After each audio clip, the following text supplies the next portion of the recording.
স্ত্রীদের কখনো বাপের বাড়ি নিয়ে গালি দিবা না, তাদের গালের মধ্যে কখনো চর দিবা না, খবরদার, সাবধান।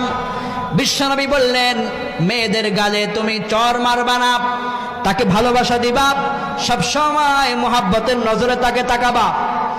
কতটা বছর সে তার বাপের বাড়িতে ছিল, তার বাপের বাড়িতে তার একটা আলাদা বালিশ ছিল, ঘুমাতো। 20টা বছর কাটিয়েছে, 20 বছর সে বাপের খেদমত পেয়েছে, 22 বছর খেদমত পেয়েছে। একদিন তুমি বিসমিল্লাহ কবুল বলে তাকে নিয়ে এসেছ, এরপর থেকে সে তোমার রান্নার কাজে সহযোগিতা করে, তোমার ঘর বাড়ি মুছা দেয়, পরিষ্কার করে রাখে, তোমার সন্তানদের খাদ্য খাবারের আয়োজন করে, ব্যবস্থা করে। যে স্ত্রী রান্না করলে তুমি খাও, সেই স্ত্রীর গায়ে আঘাত করো, তোমার লজ্জা থাকা উচিত, ঠিক কিনা বলেন? যে স্ত্রী রান্না করে সেই স্ত্রীর গায়ে আঘাত দিয়ে পরবর্তীতে তার চোখের দিকে কিভাবে তাকাও? এজন্য বিশ্বনবী বললেন, স্ত্রীরা হলো